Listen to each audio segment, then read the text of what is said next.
சமூகத்தில் பங்கால்படியிட்டு கத்தரை நோக்கி பார்க்கபடியாக 2024 வருடம் 8 மாதங்கள் கடந்து போனது.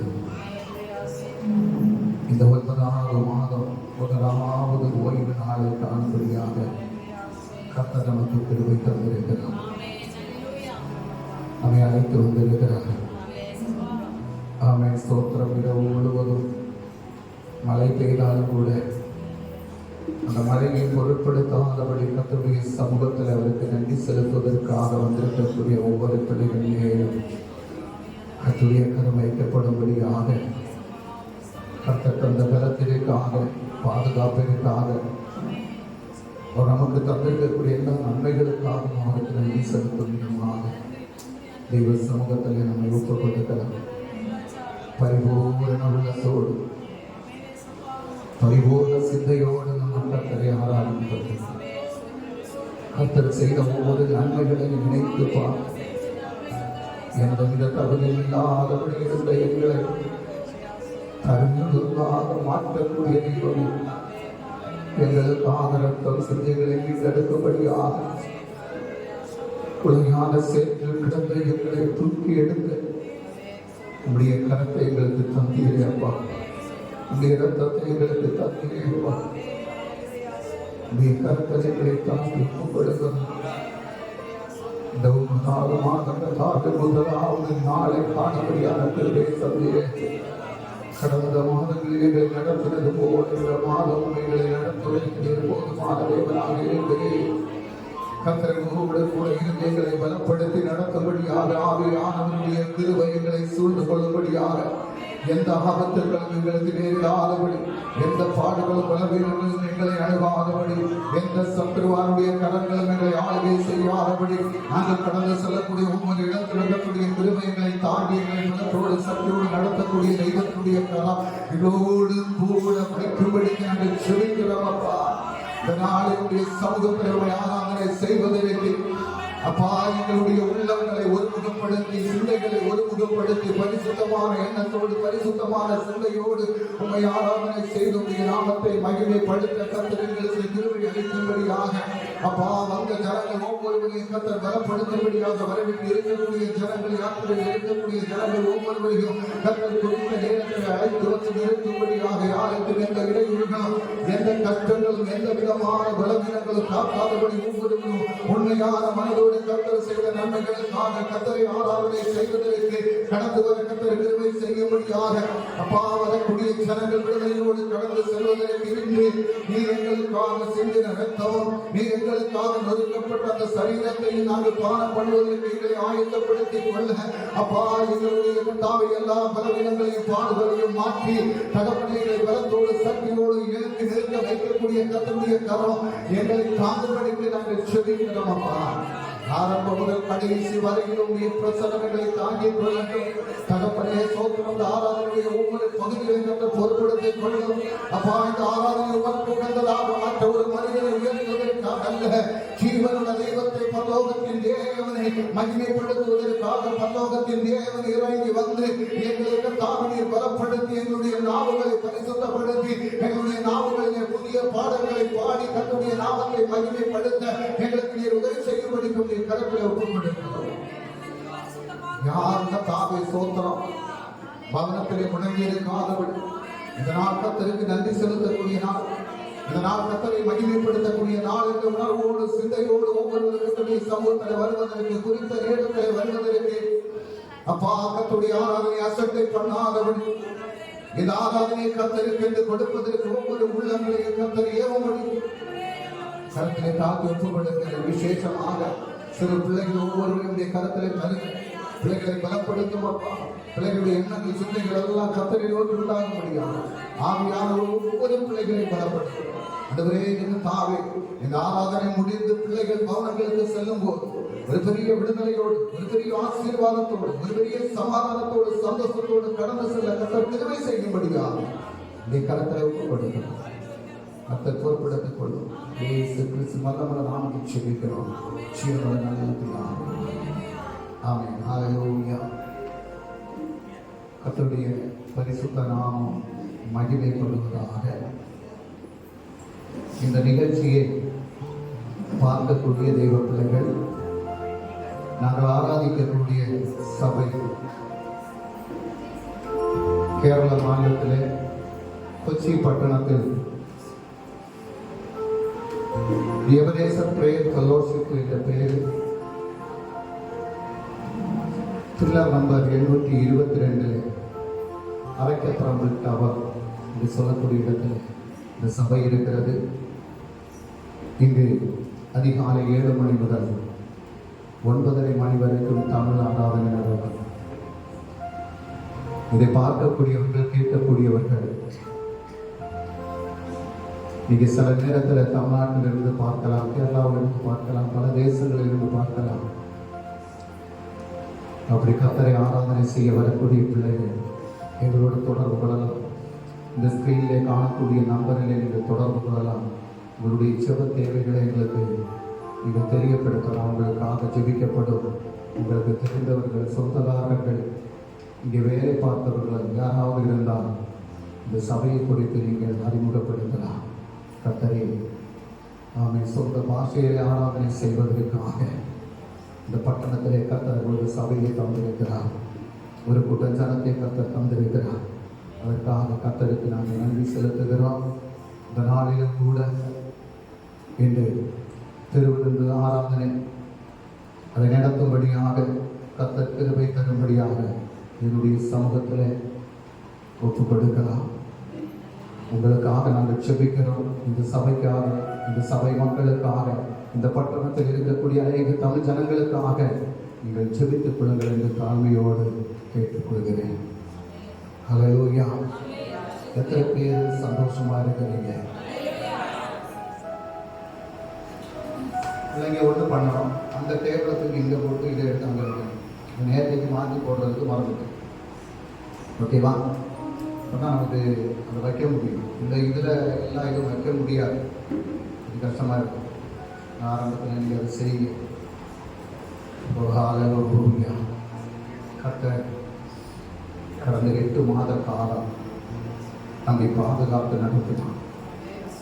எத்தனையோ பாடுகளுடைய மத்தியிலும் கூட நாம் விழுந்து போகாதபடி நம்மை தாங்கினார்.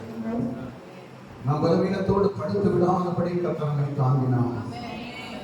நாம் வாகனங்களில் யாத்திரை செய்து போகும்போதெல்லாம் கர்த்தர் மோடு கூட இருந்தார். ஆகிய ஸ்தோத்திரம். எத்தனையோ அபகடங்களை நாம் பார்க்கிறோம். ஆனால் நாம் சென்ற இடமெல்லாம் எந்த அபகடங்களும் நம்மை அணுகாதபடி கர்த்தர் அவர்களுடைய தூதர்களை நிறுத்தி நம்மை பாதுகாத்து நடத்தினார். கடந்த நாட்களில் நடத்தினது போல இந்த மாதத்திலும் கர்த்தர் நம்மை நடத்துவதற்காக நம்முடைய எல்லா தேவைகளையும் கர்த்தர் சந்தித்து தரும்படியாக ஆமென். கர்த்தரை துதித்து ஆராதித்து இந்த அதிகாலை நேரம் கர்த்தருடைய நாமத்தை நாம் மகிமைப்படுத்தலாம்.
மனதில் எண்ணிக்கொண்டு கர்த்தரை ஆராதிக்கும்படியாக துதிக்கும் சோத்திரத்துக்கும் யோக்கியமாய தெய்வத்தை ஆராதனை செய்யும்படியாக அவரையே ஹல்லேலூயா அவருடைய சமூகத்தில் நம்ம ஒப்புக்கொடுக்கலாம்.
அந்த வார்த்தையின்படி கர்த்தரை துதிக்க ஆராதிக்க வந்திருக்கக்கூடிய ஒவ்வொரு தெய்வ பிள்ளைகளுடைய முழங்கால்களும் தேவனுக்கு முன்பாக முடங்கும்படியாக ஜீவனுள்ள தெய்வத்தை ஆராதனை செய்யும்படியாக அவர் மரித்தவர் அல்ல, அவர் உயிரோடு இருக்கக்கூடிய தேவன். ஹல்லேலூயா. அவர் ஜீவனோடு எழுந்த தேவன். சத்துருடைய தலையை தகர்த்து ஜீவனோடு எழுந்திருக்கக்கூடிய தெய்வத்தை நாங்கள் சோத்திரம் இன்று நமக்காக பரிந்து பேசிக் கொண்டிருக்கக்கூடிய தெய்வத்தை ஆராதனை செய்யும்படியாக நம்மை பாவத்தின் பிடியிலிருந்து விடுதலையாக்கும்படியாக ஒரு பரிசுத்தமான இருதயத்தோடு கர்த்தரை துதிக்க ஆராதிக்க நம்ம தேவனுடைய சமூகத்திலே ஒப்பு கொடுத்து கர்த்தரை ஆராதிப்பதற்கு தேவனுடைய சமூகத்திலே எழுந்து நிற்கலாம். ஹல்லேலூயா. நான் ஆராதிக்கும் இயேசு அவர் இன்றும் ஜீவிக்கிறார். எதற்கு சொல்ல முடியும்? ஹல்லேலூயா. அவர் மரித்தார், ஆனால் ஜீவனோடு உயிர்த்தெழுந்திருக்கிறார். ஹல்லேலூயா. அவரை போல மகிமை நிறைந்த தேவன் இந்த பூமியில யாருமே இல்லை. ஆராதனைக்கு உரிய தேவன் அவர் ஒருவரே. அவரை துதி சத்தத்தோடு ஆராதனை செய்யும்படியாக, உள்ளத்தின் ஆழத்திலிருந்து ஆராதனை செய்யும்படியாக, நம்முடைய மன கவலைகளை எல்லாம் மறந்து சோத்திரம் தன்னையே மறந்து கர்த்தர் செய்த நன்மைகளை நினைத்து அவரை ஆராதனை செய்யக்கூடிய பிள்ளைகளாக என்னுடைய சமூகத்தில் நம்ம ஒப்பு கொடுத்து கரங்கள் அடைந்து உற்சாகத்தோடு இந்த பாடலை பாடி நாம் மகிமைப்படுத்தலாம்.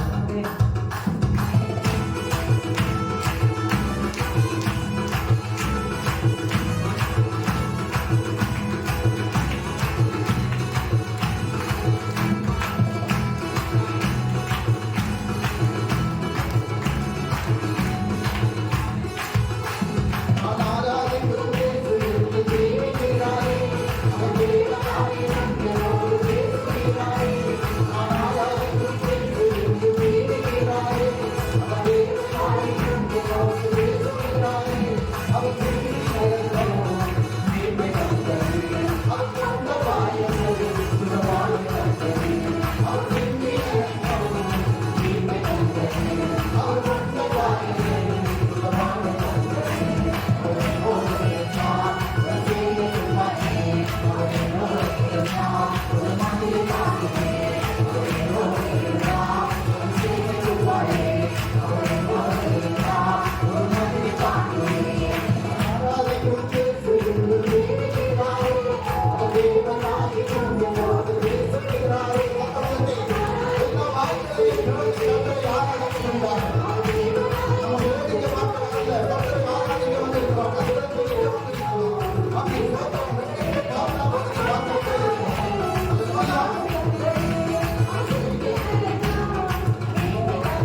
ஆரோனுடைய கோலை துளிர்க்க செய்த தெய்வம். உன்னுடைய வாழ்க்கையில உணர்ந்து போன அவசியம் இருக்கக்கூடிய அவருடைய வாழ்க்கையை மறுபடியும் துளிர்க்க செய்து அது காய் காய்த்து, அது பழம் காய்த்து, அது பலன் கொடுக்கத்தக்க விதமாக மாற்றக்கூடிய ஒரு ஜீவனுள்ள தெய்வம். அல்லேலூயா. ஆராதிக்கக்கூடிய தெய்வம் சாதாரணப்பட்ட தெய்வம் அல்ல. ஆமென். சாத்தியதைகள் இல்லாத இடத்திலே ஆமென் சாத்தியங்களை உருவாக்கக்கூடிய தெய்வம். வறண்ட நிலத்திலே ஆறுகளை உருவாக்கக்கூடிய தெய்வம். வாழ்க்கை வறண்டது போல இருந்தால் அந்த வறண்டதை பார்த்து சும்மா இருக்கக்கூடிய தேவன் அல்ல. அந்த வறண்ட நிலத்திலே ஆறுகளை உண்டாக்குவது போல உன்னுடைய வாழ்க்கையை செழிப்பாக மாற்றக்கூடிய தெய்வம். அல்லேலூயா. அந்த தெய்வத்தை ஆராதிக்கிறது. ஆமென். அந்த தெய்வத்தை ஆராதிக்கிறதுக்கு இந்த சத்தம் போதாது. இந்த சத்தம் போதாது. அல்லேலூயா. அல்லேலூயா. பவுல் சீலாவும் சபையிலே ஜெபித்த நேரத்திலே ஆமென் அவர்கள் துதித்த நேரத்திலே அவர்கள் ஆராதித்த நேரத்திலே ஆமென் ஸ்தோத்திரம் சிறையினுடைய அஸ்திபாரம் குலுங்கினது போல இன்று இந்த 5வது நிலையில் இருக்கக்கூடிய பிள்ளைகள் கர்த்தரை துதித்து ஆராதிக்கும் போது இந்த அஸ்திபாரம் அசையத்தக்க விதமாக உன்னுடைய வாழ்க்கையில் இருக்கக்கூடிய கட்டுகள் அது உடைந்து போகும்படியாக ஒரு பெரிய விடுதலையை பெற்ற தரும்படியாக கர்த்தரை துதிக்கும் போது அவருடைய நாமத்தை மகிமைப்படுத்தும் போது அவருடைய வாழ்க்கையில் நடக்கும். அல்லேலூயா. கண்ணீரை எல்லாம் துடைக்கக்கூடிய ஒரு தேவன். நீ கலங்கி இருப்பதற்காக விரும்பக்கூடிய தேவன் அல்ல. நீ கண்ணீரை மாற்றக்கூடிய ஒரு தெய்வம். அவர் நமக்காக ரத்தம் சிந்தி நம்மை மீண்டெடுத்த ஒரு தெய்வம். அந்த தெய்வத்தை நாம் பாடி ஆராதிக்கலாம்.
ஆமென்.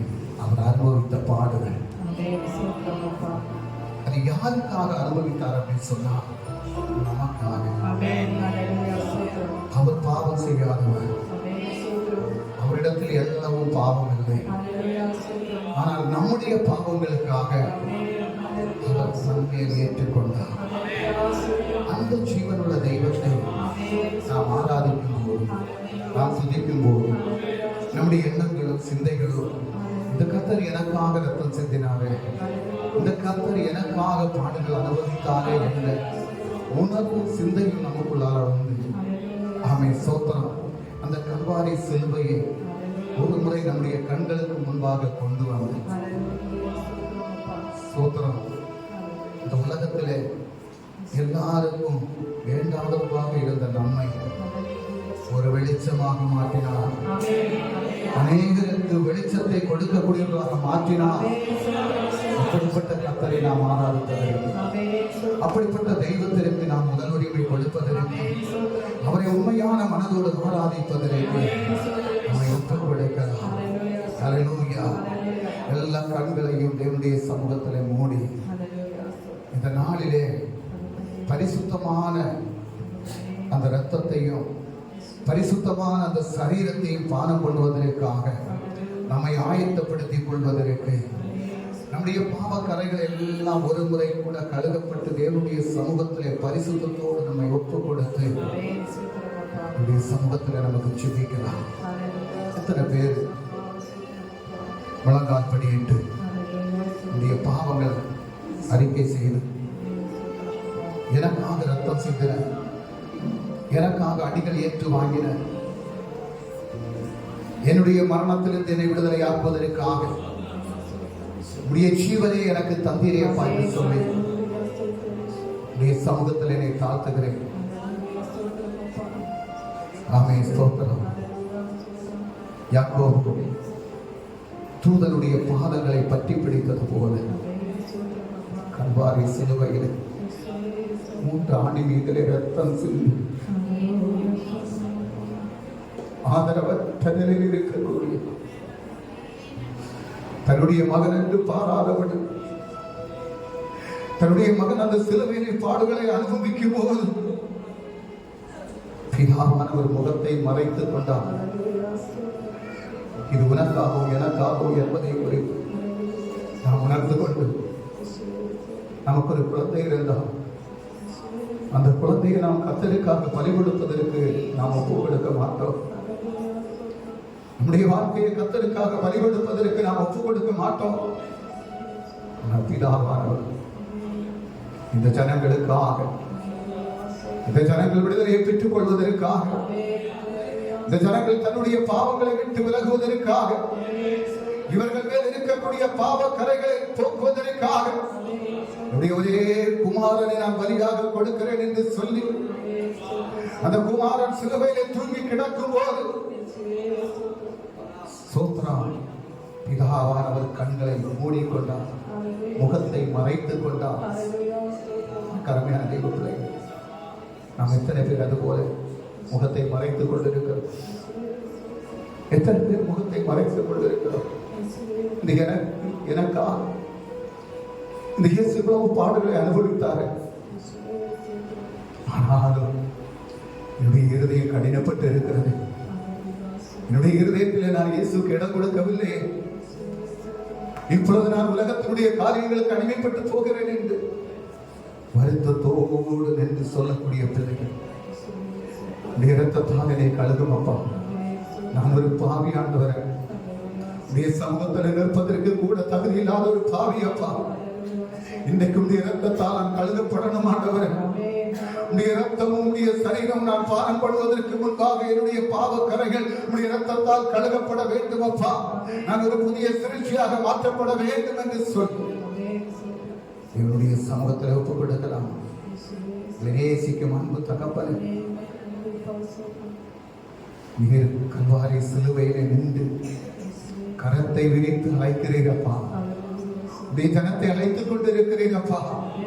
உடைய ஜன மனம் திறங்கும்படியாக, மனக்கண்கள் திறக்கப்படும்படியாக, இவர்களுடைய மனக்கண்கள் கொண்டு சிலுவையை தூங்கி கிடக்கக்கூடிய அந்த இயேசு கிறிஸ்து ஒரு முறை தரிசிப்பதற்கு கர்த்தர் ஒவ்வொருவருக்கு கிருபை அளிக்கும்படியாக, ஒவ்வொருவரும் பாவத்தை விட்டு விலகும்படியாக, நான் பரிசுத்தராய் இருப்பது போல நீங்கள் பரிசுத்தமடைய வேண்டும் என்று விரும்பக்கூடிய தெய்வத்திற்கு முன்பாக இப்பொழுது உலகாலில் நின்று யாரெல்லாம் தெய்வ சமூகத்தில் தங்களை ஒப்புக் கொடுத்து ஜெபிக்கிறார்களோ அவர்கள் மேல் ஒரு தெய்வ பிரசன்னம் ஊற்றப்படட்டும். அவர்கள் மேல் கர்த்தருடைய ரத்தம் ஊற்றப்படட்டும். அவர்கள் மேல் ஒரு பரிசுத்தம் உண்டாகட்டும். ஆமென். பனி வந்து நனைவது போல ஆமென். ஸ்தோத்திரம். ஒவ்வொரு பிள்ளைகளையும் ஒப்பு கொடுத்து ஜெபிக்கக்கூடிய ஒவ்வொரு பிள்ளைகள் மேலும் ரத்த பனி போல விளட்டும். ஒரு பரிசுத்தம் உண்டாகட்டும், தெய்வ பயம் உண்டாகட்டும், தெய்வ பக்தி உண்டாகட்டும். கர்த்தருக்கு தங்களை ஒப்பு கொடுத்து வாழ்வதற்கு கர்த்தர் கிருபை செய்யும். ஆராதனை கர்த்தர் நடத்தி தந்தீரே, அதற்காக உமக்கு நன்றி. ஒவ்வொரு பகுதிகளை கர்த்தர் பொறுப்படுத்திக் கொள்ளும். இயேசு கிறிஸ்து வல்லமுள்ள நாமத்தில் ஜெபிக்கிறோம் ஜீவனுள்ள நல்ல பிதாவே. ஆமென். ஸ்தோத்திரம். எல்லாரும் பிள்ளைகள் உட்காருங்க. வசனம் படிச்சுட்டு நீங்க வந்து வசனம் சொல்லலாம். எத்தனை பேருக்கு சந்தோஷம்?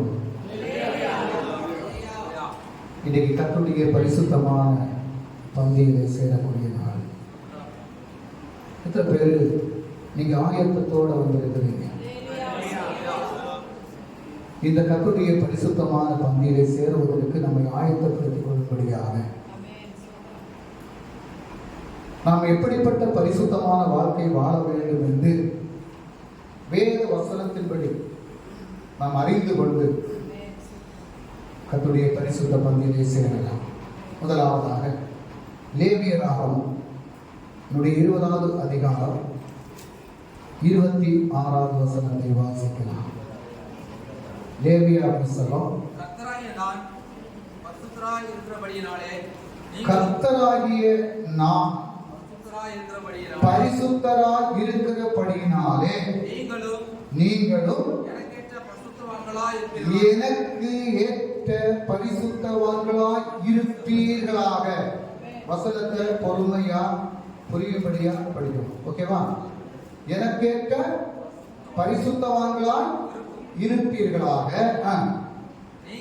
நீங்கள் என்னுடையவர்களாய் இருக்கும்படிக்கு உங்களை மற்ற ஜனத்தை விட்டு பிரித்தெடுத்தேன். சோத்திரம். என்ன சொல்லியிருக்கிறேன்? கர்த்தராகிய நான் பரிசுத்தராய் இருக்கிறபடியினாலே. அப்போ இயேசு பரிசுத்தராய் இருக்கிறார். அவரிடத்துல பாவம் இல்லை. அப்ப அவர் பரிசுத்தமாய் இருக்கிறதுனால அவரால் பிறக்கப்பட்ட பிள்ளைங்க, அவருடைய இரத்தத்தால் கழுகப்பட்ட பிள்ளைங்க, அவரால் ரட்சிக்கப்பட்ட பிள்ளைங்க, அவருடைய நாமத்தை மகிமைப்படுத்தக்கூடிய பிள்ளைங்க, அவரை ஆராதிக்கக்கூடிய பிள்ளைங்க, அவரை துதிக்கக்கூடிய பிள்ளைங்க, அவருடைய சமூகத்தில் ஜெபிக்கக்கூடிய பிள்ளைங்க, அவருடைய வேத வசனத்தை படிக்கக்கூடிய பிள்ளைங்க, அத்தனை பேர் என்ன செய்யணுமா? என்ன செய்யணுமா? பரிசுத்தரா என்ன செய்யணும்? பரிசுத்தரா. எப்படிப்பட்ட பரிசுத்தமா?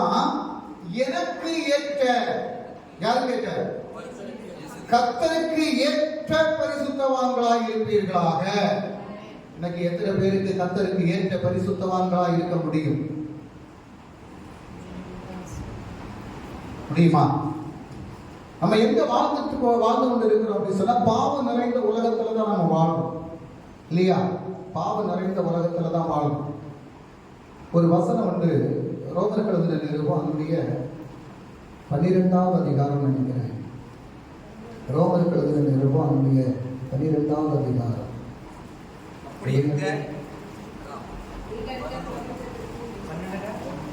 12ல 1வது வசனம். அப்படி இருக்க சகோதரரே, நீங்கள் உங்கள் சரீரங்களை பரிசுத்தமும் தேவனுக்கு பிரியமுமான ஜீவ பலியாக ஒப்புக் கொடுக்க வேண்டும் என்று.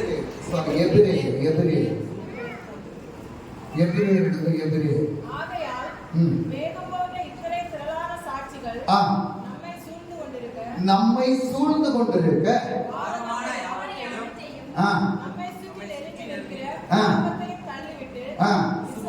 விசுவாசத்தை துவக்கிறவரும் முடிக்கிறவருமாய் இருக்கிற இயேசுவை நோக்கி நமக்கு நியமித்திருக்கிற ஓட்டத்தில் பொறுமையோடு ஓட கடவோம்.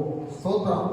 லேவியா புத்தகம் 20வது அதிகாரம் 26வது வசனத்திலே கர்த்தர் சொன்ன காரியம், நான் பரிசுத்தராய் இருக்கிறபடியினாலே நீங்களும் எனக்கேற்ற பரிசுத்தவான்களாய் இருப்பீர்களாக. ஸ்தோத்திரம். அப்ப எனக்கேற்ற பரிசுத்தவான்களாய் இருப்பதற்காகத்தான் நான் என்ன செய்தேன்? உங்களை பிரித்தெடுத்தேன். ஸ்தோத்திரம். நம்ம எங்க இருக்கிறோம்? பாவம் நிறைந்த உலகத்துல. நம்ம கூட இருக்கக்கூடியவங்க பாவம் செய்யக்கூடியவங்க, நம்மளை சுற்றிலும் இருக்கக்கூடியவங்க பாவம் செய்யக்கூடியவங்க தான். ஆனா அந்த பாவிகளுடைய மத்தியில தான் நம்மளும் ஒரு காலத்துல இருந்தோம். அந்த பாவிகளுடைய மத்தியில தான் கர்த்தர் நம்மை கரம் பிடித்து தூக்கி எடுத்தார். அவருடைய இரத்தத்தால் கழுகப்பட்டோம், ரட்சிக்கப்பட்டோம். இன்றைக்கு தேவனுடைய பிள்ளைகளுக்கு அதிகாரத்தை பெற்றுக்கொண்டு தேவனுடைய சமூகத்தில் இருக்கிறோம். அல்லேலூயா. ஆனாலும் கூட நம்முடைய வாழ்க்கையிலே சில பாவம் நம்மை பின்தொடர்ந்து வருகிறது. இங்க வசனம் சொல்லுது, மேகம் போன்ற இத்தனை திரளான சாட்சிகள் நம்மை சூழ்ந்து கொண்டிருக்க பாரமான யாவற்றையும் நம்மை சுற்றி நெருங்கி இருக்கிற பாவம். ஹல்லேலூயா. நீங்க எத்தனை பேர் முருங்கை மரம் பார்த்திருக்கிறீங்க? முருங்கை மரம் தெரியாதா? தெரியும். ஓகே. இந்த முருங்கை மரத்துல சொரியும் புழு இருக்கிறத பார்த்திருக்கீங்களா? சொரியும் புழு எப்படி இருக்காது? எப்படி இருக்கும்? அதை நம்ம பிடிச்சு எடுக்கல முடியாது. அப்படி அது சேர்ந்து பற்றி பிடித்துக் கொண்டிருக்கும். அந்த முருங்கை மரத்துல சொரிய புழு இருந்தா நம்ம யாராவது பக்கத்துல போகுமா? ஸ்தோத்திரம். அது போல உள்ள பாவம். அதே மாதிரி இந்த குளத்துல குளிக்க போகும்போது கொலையட்டம் ஒரு சட்டம் உண்டு. எத்தனை பேருக்கு தெரியும்? அது என்ன செய்யும் தெரியுமா? கடிக்கும். அது வயது நிறைய ரத்தம் குடிக்கிறது வரைக்கும் நம்ம காலை விட்டு அது போகவே செய்யாது. அதே மாதிரிதான் சாத்தானும் நம்முடைய சரீரத்தை, ஹல்லேலூயா, நம்முடைய ரத்தத்தை கொஞ்சம் கொஞ்சமா அவன் பிடித்து கொண்டிருக்கிறான். ஸ்தோத்திரம். முருங்கை மரத்துல அந்த சொரிய புழு எப்படி சேர்ந்து இருக்குதோ, பற்றி சேர்ந்து இருக்குதோ, அதே போலதான் நம்மளையும் பாவம் பற்றி சேர்ந்து இருக்கிறது. ஸ்தோத்திரம். அப்ப இதுல இருந்து நம்ம விடுதலை ஆக்கப்படுவதற்கு, இதுல இருந்து நம்ம ஒரு விமோசனத்தை பெற்றுக் கொள்வதற்காகத்தான் இயேசு கிறிஸ்துவினுடைய இரத்தம் நமக்கு தரப்பட்டது. அவருடைய இரத்தத்தால் கழுதப்பட்டிருக்கிற. அதனால்தான் கர்த்தர் சொன்னார், எனக்கு ஏற்ற பரிசுத்தவான்களா நீங்க இருக்கணும். இந்த பிரபஞ்சம் நமக்கு உகந்தது அல்ல. இந்த பிரபஞ்சத்துல பாவம் உண்டு, பாவ வாழ்க்கை உண்டு. ஆனா நம்ம யார் அப்படின்னு சொன்னா, இயேசு கிறிஸ்துவினுடைய இரத்தத்தால கழுகப்பட்டு இந்த ஜனத்திலிருந்து வேறு பிரிக்கப்பட்டவங்க. ஹல்லேலூயா. நம்ம ஒவ்வொருத்தரும் புரிந்து கொள்ளணும், நம்ம வேறு பிரிக்கப்பட்டவங்க. யாரால வேறு பிரிக்கப்பட்டவங்க சொன்னா, ஒரு மனிதனால் வேறு பிரிக்கப்பட்டவங்க அல்ல. வானத்தையும் பூமியை படைத்த வல்லவராக இருக்கக்கூடிய தேவனால் வேறு பிரிக்கப்பட்டவங்க. அப்படி வேறு பிரிக்கப்பட்ட மக்களுடைய வாழ்க்கையிலே ஒரு பரிசுத்தம் வேண்டும். நான் உங்களை பரிசுத்தப்படுத்துவதற்காகவே நான் என்ன செய்தேன்? வேறு பிரித்து எடுத்தேன். அப்ப நம்முடைய வாழ்க்கையில ஒரு பரிசுத்தமான வாழ்க்கை வேணும். தேவனுடைய சமூகத்துல நம்ம சேரணும் அப்படின்னு சொன்னா, இப்போ நம்மளை சுற்றி நெருங்கி நிற்கக்கூடிய பாவத்தை விட்டுட்டு நம்ம விலகணும். அதுதான் கர்த்தர் விரும்பக்கூடிய காரியம். அப்படிப்பட்ட பாவத்திலிருந்து நம்ம விடுதலை ஆக்கப்பட்டோம் அப்படின்னு சொன்னா, கர்த்தருடைய பிள்ளை என்ற அதிகாரத்தை நம்ம பெற்றுக்கொள்ள முடியும். அது மட்டுமல்ல, தேவனுடைய ராஜ்யத்துக்குள்ள நம்ம பிரவேசிக்க முடியும். ஹல்லேலூயா. அப்போ உலகம் நம்மளை நெருங்கி கொண்டிருக்கும். உலகத்துல இதெல்லாம் உண்டாகும். ஆனா நம்மளை கர்த்தர் வேறு பிரித்து எடுத்திருக்கிறார். ஸ்தோத்திரம். அதை நம்ம நினைவில் வைக்கணும். எதை கர்த்தர் வேறு பிரித்து எடுத்திருக்கிறார், எதற்காக வேறு பிரித்து எடுத்தார் அப்படின்னு சொன்னா, அவருடைய பிள்ளையாய் வாழ்வதற்கு, ஒரு பரிசுத்த ஜனமாய் வாழ்வதற்கு, தேவனுக்கு உகந்த வாழ்க்கை வாழ்வதற்கு, கர்த்தர் பிரியப்படக்கூடிய விதத்தில் வாழ்வதற்கு, கர்த்தருடைய நாமத்தை மகிமைப்படுத்துவதற்காக நம்மை தேர்ந்தெடுத்திருக்கிறார் என்ற ஒரு விசுவாசம் நமக்குள்ளார வேணும். ஹல்லேலூயா. இன்னொரு வசனத்தை கூட வாசிக்கலாம். லேவியா புத்தகம் 20வது அதிகாரம் 7-8 வசனத்தை வாசிக்கலாம். நீங்கள் உங்களை பரிசுத்தப்படுத்தி பரிசுத்தராயிருங்கள், நான் உங்கள் தேவனாகிய கர்த்தர், என் கட்டளைகளை கைக்கொண்டு நடவுங்கள். ஸ்தோத்திரம். அப்போ கர்த்தருக்கு பிரியமான பரிசுத்த வாழ்க்கை வாழ்வதற்கு என்ன செய்யணுமா? அவருடைய கட்டளைகளை பின்பற்றணும். ஸ்தோத்திரம். அவருடைய கட்டளைகளை பின்பற்றி வாழும்போது கர்த்தருக்கு ஏற்ற பரிசுத்தவான்களா நாம் வாழ முடியும். ஆதலால் நீங்கள் மற்ற ஜனத்தை விட்டு உங்களை வேறு பிரித்து எடுத்திருக்கிறேன். மற்ற ஜனங்கள் வாழ்வது போல உங்களை வாழ்வதற்காக அல்ல, அவங்களிடத்திலிருந்து உங்களை வேறு பிரித்து எடுத்திருக்கிறேன். ஆதலால் நீங்கள் என்ன செய்யணும்? உங்களை பரிசுத்தப்படுத்தி பரிசுத்தராய் இருங்கள், நான் உங்கள் தேவனாகிய கர்த்தர். ஹல்லேலூயா. தைரியத்தோடு எந்த இடத்துல நமக்கு சொல்ல முடியும்? என் இயேசு பரிசுத்தம் உள்ளவர் ஆகையால் நான் என் இயேசுவுடைய பிள்ளை என்று நாம் தைரியத்தோடு சொல்லக்கூடிய ஒரு விதத்துல நம்ம மாறணும். அப்ப என்ன செய்யணுமா? எப்படிப்பட்ட பரிசுத்தமான வாழ்க்கை வேணுமா? என் கட்டளைகளை கைக்கொண்டு நடவுங்கள், நான் உங்களை பரிசுத்தமாக்குகிற கர்த்தர். அவருடைய கட்டளைகளை பின்பற்றி நடப்பதற்கு உங்களை ஆயத்தப்படுத்தும் போது மட்டும்தான் நீங்க பரிசுத்தமாக்கப்பட முடியும். ஹல்லேலூயா. அப்ப அவருடைய கட்டளைகளை பின்பற்றி நடக்கணும். என்ன கட்டளை நமக்கு கொடுத்திருக்கிறார்? என்ன கட்டளை கொடுத்திருக்கிறார்? கலாத்தியர் எழுதின நிருபம் அதனுடைய 5வது அதிகாரம் 14 முதல் 21 வரை உள்ள வசனத்தை வாசிக்கலாம். கலாத்தியர். உன்னிடத்தில் நீ அன்பு கூறுவது போல பிறரிடத்தில் அன்பு கூறுவாயாக. உன்னிடத்தில் அன்பு கூறுவது போல பிறரிடத்தில் அன்பு கூறுவாயாக. இந்த ஒரே வார்த்தையிலே நியாயப்பிரமாணம் முழுவதும் நிறைவேறும்.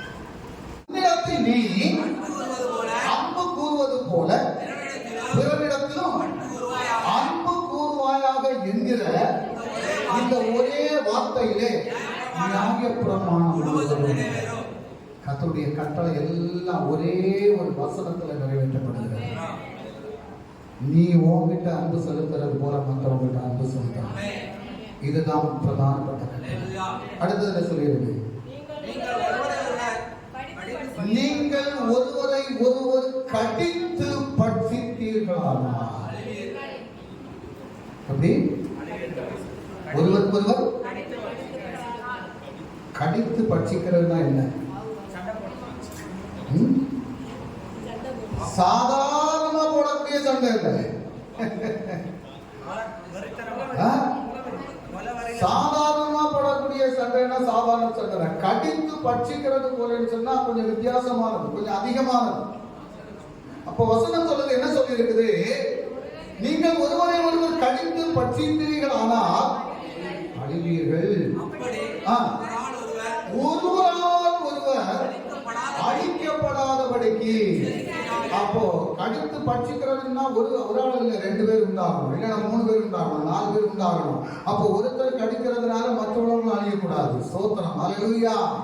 அப்போ இந்த நியாயப்பிரமாணம் எங்க நிறைவேற்றப்படும் சொன்னா, இது நம்ம அழியாதபடி இருக்கணும்னு சொன்னா ஒருவரை ஒருவர் என்ன செய்யணும்? நேசிக்கணும். ஹல்லேலூயா. இந்த அழிவை நாம் சந்திக்காதபடி இருக்கணும் சொன்னா ஒருவரை ஒருவர் நேசிக்க கூடியவர்களா நம்ம மாறணும். அடுத்த வசனம் என்ன சொல்றது? இன்னும் நான் சொல்லுகிறது என்னவென்றால் ஆவிக்கேற்றபடி நடந்து கொள்ளுங்கள். ஸ்தோத்திரம். ஆவிக்கேற்றபடி நடக்கிறதுனா என்ன?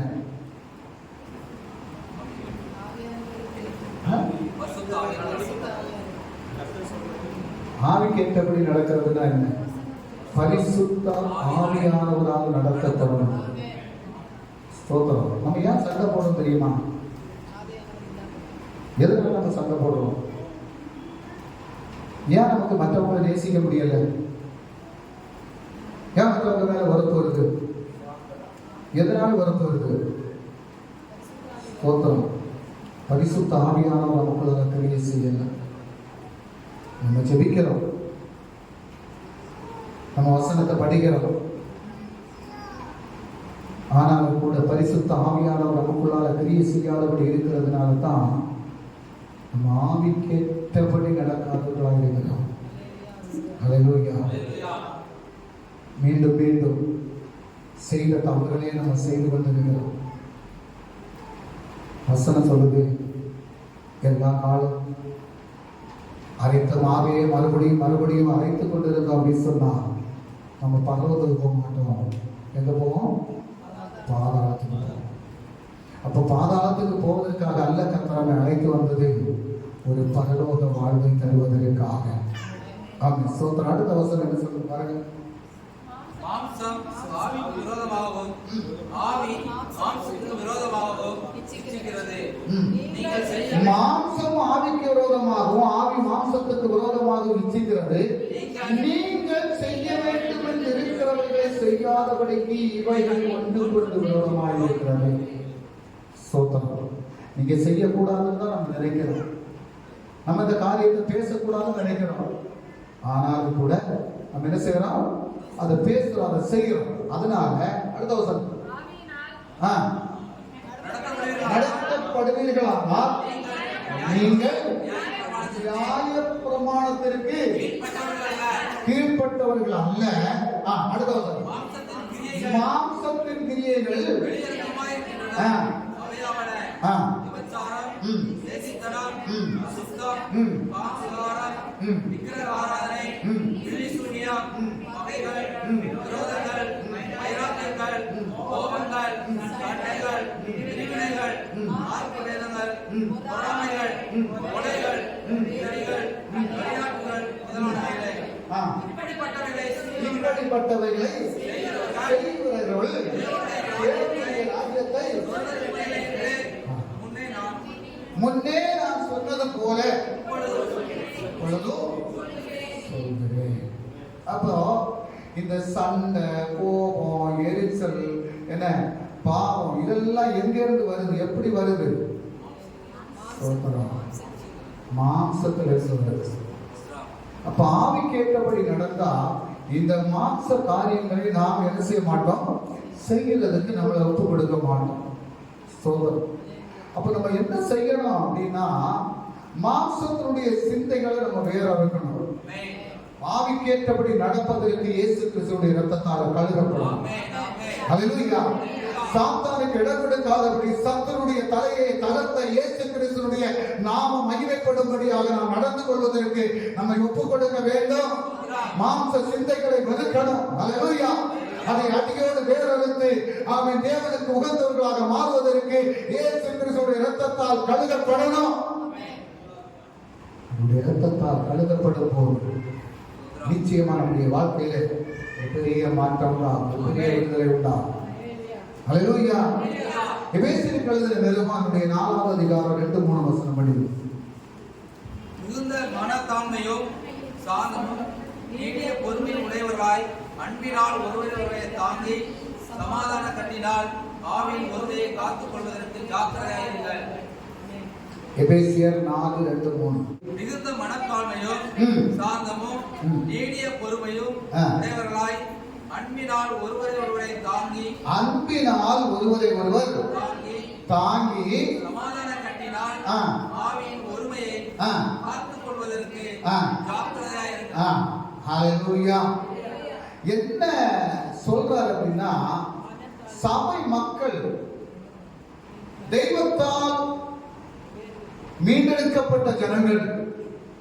நீங்க சிந்திக்க வேண்டிய ஒரு காரியம் உண்டு. மிகுந்த மனத்தாழ்மையும் சாந்தமும் நீடிய பொறுமையும் உடையவர்களால் அன்பினால் ஒருவரை ஒருவர் தாங்கணும். நம்ம என்ன செய்யறோம்? ஒருவரை தாக்குறோமா? தாக்குறோம்.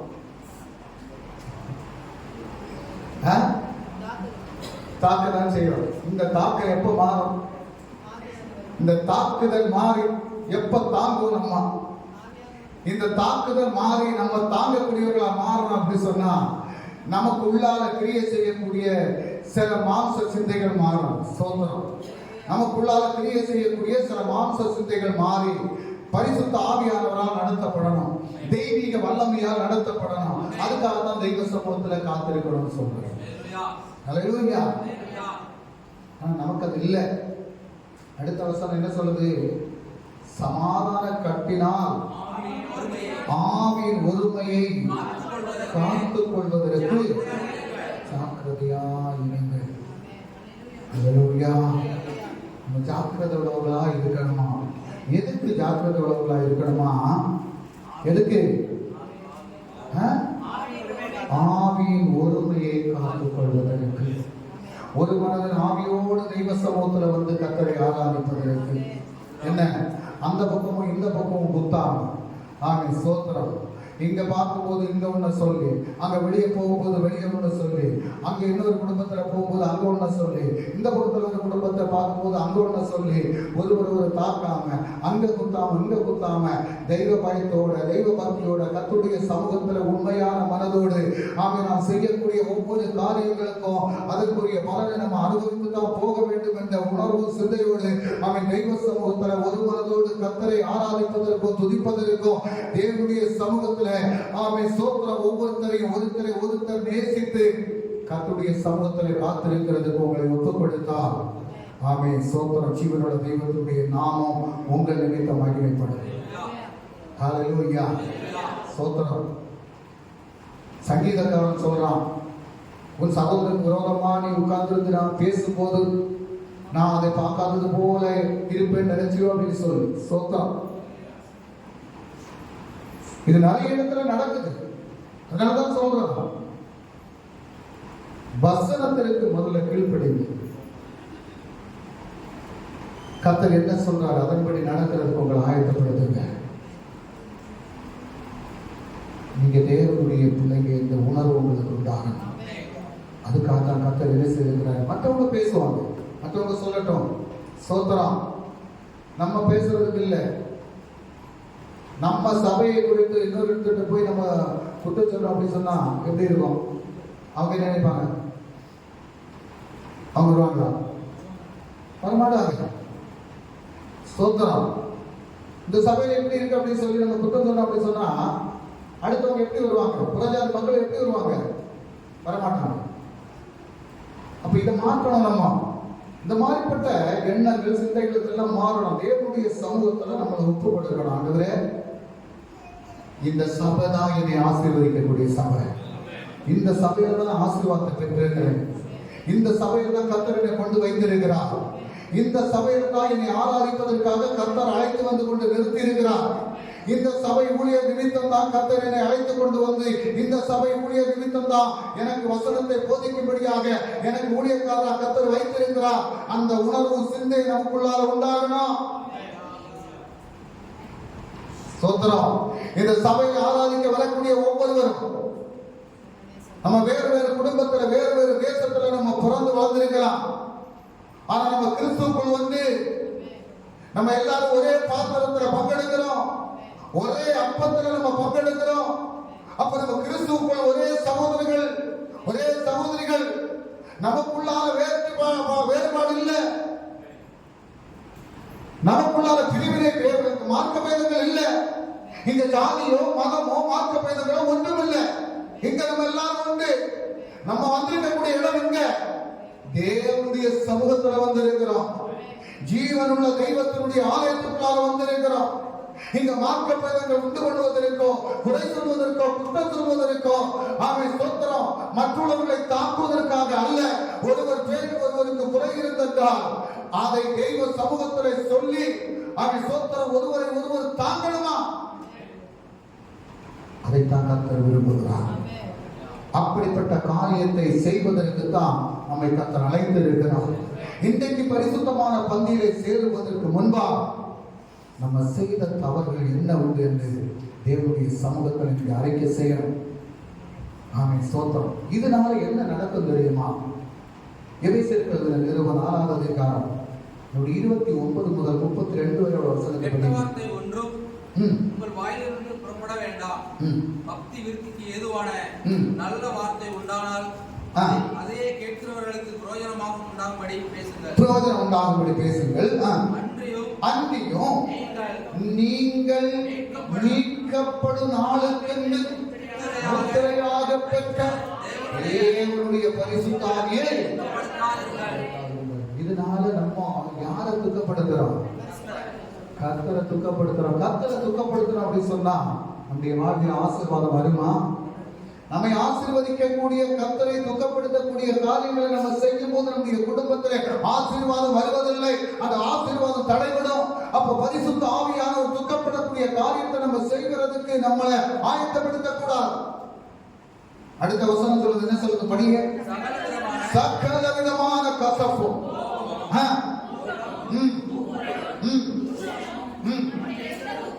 மற்ற எந்த துர்க்குணம் நம்மகிட்ட இருக்கக்கூடிய துர்க்குணம் என்ன நமக்கு தெரியும். அந்த துர்க்குணம் மாற்றப்படணும். அடுத்தது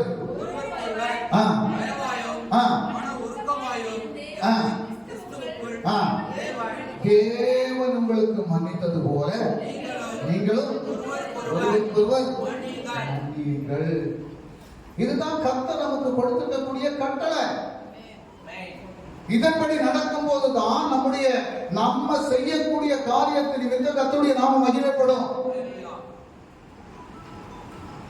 இந்த விஷயத்தை விட்டு நம்ம மாறல அப்படின்னு சொன்னா கர்த்தருடைய நாமம் என்ன செய்யுமா? துக்கப்படுமா? பரிசுத்த ஆவியானவர் என்ன செய்வாரா? துக்கப்படுவாரா? பரிசுத்த ஆவியானவரை துக்கப்படுத்துவதற்காக நம்ம கர்த்தருடைய ஆலயத்துக்கு வரோமா? பரிசுத்த ஆவியானவரை மகிமைப்படுத்த நம்ம வரோமா? ஜீவனுள்ள தெய்வத்தை மகிமைப்படுத்துவதற்காக என்னுடைய சமூகத்துல வரக்கூடிய பிள்ளைகளுடைய வாழ்க்கையில ஒரு பெரிய ஆசீர்வாதம், ஒரு பெரிய சமாதானம், ஒரு பெரிய சந்தோஷம், ஒரு பெரிய உயர்வை நம்ம பெற்றுக்கொள்ள முடியும். அது தடைப்படுகிறது என்றால் சோத்திரம், நம்ம எங்கேயோ தெற்றுகிறோம், நம்ம எங்கேயோ பேசுகிறோம், நம்ம ஏதோ தவறான காரியங்களை செய்கிறோம். புரிந்து கொள்ளணும், தேவனுடைய சமூகத்தில் ஒப்புக்கொள்ளும். 1 தெசலோனிக்கர் நம்முடைய 3வது அதிகாரம் 12-13 வசனத்தை படிங்க. நாங்கள் உங்களிடத்தில் வைத்திருக்கிற அன்பு கோப்பாய் நீங்களும் ஒருவரிடத்தில் ஒருவர் வைக்கும் அன்பிலும் மற்றெல்லா மனுஷரிடத்தில் வைக்கும் அன்பிலும் கர்த்தர் உங்களை பெருகவும் நிலைபோகவும் செய்து இவ்விதமாய் நம்முடைய கர்த்தராகிய இயேசு கிறிஸ்து நமது பரிசுத்தவான்கள் அனைவரோடு கூட வரும்போது நீங்கள் நம்முடைய பிதாவாகிய தேவனுக்கு முன்பாக பிழையற்ற பரிசுத்தமுள்ளவர்களாய் இருக்கும்படி இருதயங்களை சிறப்படுத்துவாராக. ஹல்லேலூயா. அவர் மறுபடியும் வருவேன் என்று சொன்னார். மறுபடியும் எதுக்கு வராரா? நம்மை அழைத்து கொண்டு போவதற்கு வருவாராம். அப்ப நம்ம என்ன செய்யணுமா பாருங்க. அன்றைக்கு ஊழியக்காரங்க செய்த அதே காரியத்தை அப்போஸ்தலனாகிய பவுல் எழுதி வச்சிருக்கிறாரு தெசலோனிக்கே சபைக்கு. ஸ்தோத்திரம். நாங்கள் உங்களிடத்தில் வைத்திருக்கிற அன்பு கோப்பாய். அவங்க சபைகளை நேசிச்சாங்க, சபை விசுவாசிகளை நேசிச்சாங்க, ஒருவரை ஒருவர் நேசிச்சாங்க. அதே போல நம்மளும் சபையில வந்திருக்கிறோம். இந்த சபையில ஒருவர் நேசிக்கக்கூடியவங்களா மாறணும். நீங்களும் ஒருவரிடத்தில் ஒருவர் வைக்கும் அன்பிலும் மற்றெல்லா மனுஷரிடத்தில் வைக்கும் அன்பிலும் கர்த்தர் உங்களை பெருகவும் நிலைத்தவங்களும் செய்வார். ஸ்தோத்திரம். அன்பு செலுத்தும் போது கர்த்தர் நம்ம என்ன செய்வார்கள்? நிலைத்து நிற்கும்படியா செய்வார். ஹல்லேலூயா. மற்றவங்க மேல நம்ம அன்பு செலுத்தினா மட்டும்தான் ஒரு ஆத்மாவை நம்ம சபைக்குள்ளார கொண்டு வர முடியும். ஹல்லேலூயா. புறஜாதி மக்கள் தேவனுடைய ஆலயத்துக்கு வரணும் அப்படின்னு சொல்லி நம்ம விரும்புறோம் அப்படின்னு சொன்னா, கர்த்தரை அறியாத ஜனங்கள், ஸ்தோத்திரம், விசுவாசத்தில் இல்லாத ஜனங்கள், விக்கிரகத்தை ஆராதிக்கக்கூடிய ஜனங்கள் தேவனுடைய ஆலயத்துக்கு வந்து நம்மளோட கூட சேர்ந்து கர்த்தரை ஆராதிக்கணும் அப்படின்னு சொன்னா, முதலாவது நம்ம அவங்க மேல அன்பு செலுத்தணும். நம்முடைய அன்பு என்ன, எப்படிப்பட்டது அப்படின்றது அவங்களுக்கு தெரியணும். அதுக்கு தான் நம்ம சபைக்கு வரோம். அதுக்கு தான் கர்த்தர் சபையில் ஒன்று கூடி வர சொல்றது. எல்லா ஓய்வு நாளும் தேவனுடைய சமூகத்தில் வந்து கர்த்தரை ஆராதிக்கிறதுக்கு எதுக்கு வரோம் அப்படின்னு சொன்னா, ஒருவரை ஒருவர் நேசிக்கிறது, ஒருவரை ஒருவர் நேசிக்கிறது, அன்பிலே பெருகுவதற்கு. ஸ்தோத்திரம். அதுக்காகத்தான் கர்த்தர் நம்மை அழைத்து வந்திருக்கிறார். இவ்விதமாய் நம்முடைய கர்த்தராகிய இயேசு கிறிஸ்து தமது பரிசுத்தவான்கள் அனைவரோடு கூட வரும்போது எப்படி வருவாரா?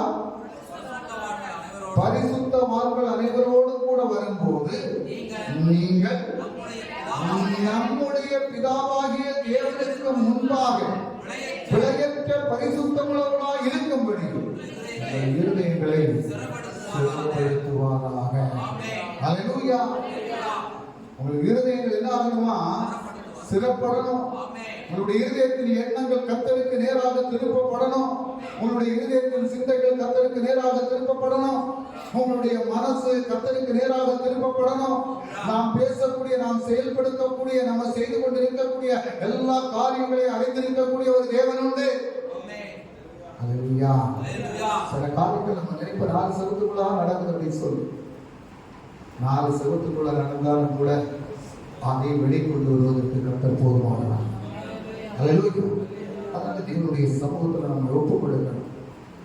ஒரு வசனத்தை வாசிக்கலாம். 1 பேதுரு 2வது அதிகாரம் 1 பேதுரு 2வது அதிகாரம் 2-3 வசனங்கள்.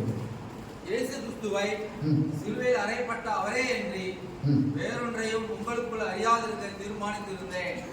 அல்லாமலும் நான் 1 பேதுரு 2வது அதிகாரம் 2-3 வசனம். சகல துர்க்குணத்தையும் சகலவித கபடத்தையும் வஞ்சகங்களையும் பொறாமைகளையும் சகலவித புறங்கூறுதலையும் விழித்துவிட்டு நீங்கள் வளரும்படி புதிதாய் பிறந்த குழந்தையைப் போல குழந்தைகளைப் போல திருவசனமாகிய திருவசனமாகிய களங்கமில்லாத களங்கமில்லாத ஞானப்பாலின் மேல் ஞான பாலின் மேல் வாஞ்சையாயிருங்கள். வாஞ்சையாய் இருங்கள்.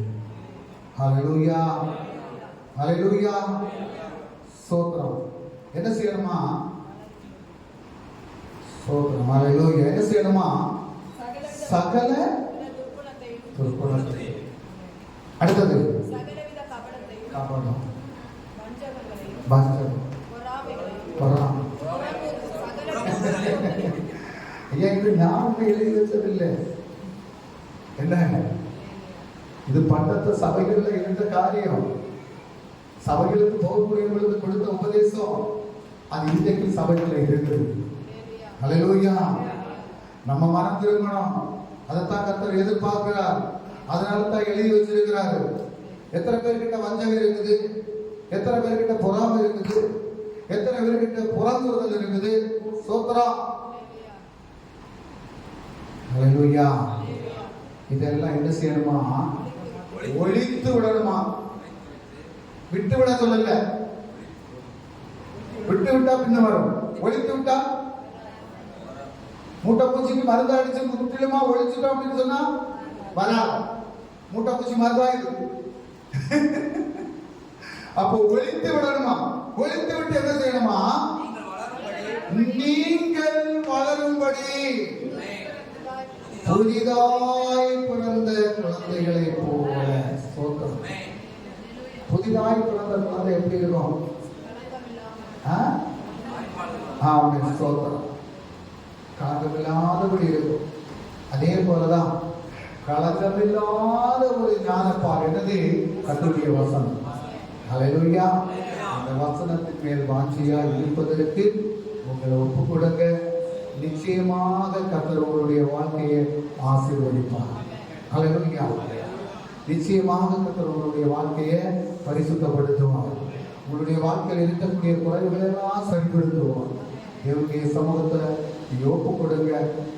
ஆமென். ஸ்தோத்திரம். ஒரு வசனத்தை கூட வாசிக்கலாம். மத்தேயு எழுதின சுவிசேஷம் 5ஆம் அதிகாரம் 22, 23, 24. மத்தேயு எழுதின சுவிசேஷம் 5ஆம் அதிகாரம் 22, 23, 24. நான் உங்களுக்கு சொல்லுகிறேன், யாராவது ஒரு ஆள் படிங்க. நான் உங்களுக்கு சொல்லுகிறேன், தன் சகோதரனை நியாயமில்லாமல் கோபித்துக் கொள்பவன் நியாயத்திற்கு ஏதுவாய் இருப்பான். தன் சகோதரனை வீரன் என்று சொல்லுகிறவன் ஆலோசனை சங்க தீர்ப்புக்கு ஏதுவாய் இருப்பான். மூடனை என்று சொல்லுகிறவன் எரி நரகத்துக்கு ஏதுவாய் இருப்பான். ஆகையால் நீ பலிபீடத்தின் இடத்தில் உன் காணிக்கையை செலுத்த வந்து உன் பேரில் உன் சகோதரனுக்கு குறை உண்டென்று அங்கே நினைவு கூறுவாயாக. நீ பலிபீடத்தின் இடத்தில் அந்த வசனத்தை கொடுப்பா. ஆகையால் பலிபீடத்தினிடத்தில் உன் காணிக்கையை செலுத்த வந்து உன் பேரில் உன் சகோதரனுக்கு குறை உண்டென்று அங்கே நினைவு கூறுவாயாக. அங்கேதானே பலிபீடத்தின் முன் உன் காணிக்கை வைத்துவிட்டு போய் முன்பு உன் சகோதரனோட ஒப்புரவாகி பின்பு வந்து உன் காணிக்கையை செலுத்து. என்ன செய்யணும்? யாருக்கிட்ட எல்லாம் வைராக்கியம் இருக்குது, யாரை எல்லாம் வேதனைப்படுத்தணும், யாரை குறிச்செல்லாம் குற்றம் சொல்லணும், யாருக்கிட்ட எல்லாம் பொறாமை இருக்குது, யாரை எல்லாம் என்ன புறங்கூறணும், இதை எல்லாம் நினைத்து பார்த்து அதை தெய்வ சமூகத்துல ஒப்பு கொடுத்து என்ன செய்யணும்? என்ன செய்யணுமா? முதல்ல ஒப்புரவாகணும். நீங்க ஒப்புரவாகனா கர்த்தருடைய இரத்தத்தால பரிசுத்தப்படுத்தப்படுவீங்க. நீங்க ஒப்புரவாகாம இருந்தால், வைராக்கியத்தோட இருந்தால், வெறுப்போட இருந்தால், புறங்கூறக்கூடிய குணத்தோட இருந்தால், சோத்திரம், பொறாமையோட இருந்தால், வஞ்சனையோட இருந்தால் கர்த்தர் உங்களை பரிசுத்தப்படுத்த முடியாது. கர்த்தருடைய ராஜ்யத்துக்குள்ளும் பிரவேசிக்க முடியாது. என்ன? அதை விடவும் ஒரு இடம் உண்டு. ஸ்தோத்திரம். என்ன இடம்? சந்தோஷமா புழுவுங்க கூட வணங்கக்கூடிய ஒரு இடம் உண்டு. என்ன சந்தோஷமா புழுவுங்க கூட வரக்கூடிய ஒரு இடம், அந்த இடத்துக்கு தான் போக முடியும். அதனால தான் கர்த்தர் சொன்ன வார்த்தைக்கு கீழ்ப்படிங்க, உங்களை ஒப்பு கொடுங்க. எல்லாருடைய சொந்தங்கள் இருக்கிறார், கண்களை மூடி செபிக்கிறார். நேசிக்கும் அன்பு தகப்பனே, இந்த நாளிலே ஆண்டவரே நீ சமூகத்தில் நாங்கள் ஒரு மனதோடு வருகிறோம். இந்த பரிசுத்தமான பந்தியை சேர்வதற்கு எங்களை ஆயத்தப்படுத்திக் கொள்வதற்கு நீர் எங்களுக்கு தந்த அந்த வார்த்தைகளுக்காக நாங்கள் நன்றி செலுத்துகிறோம்.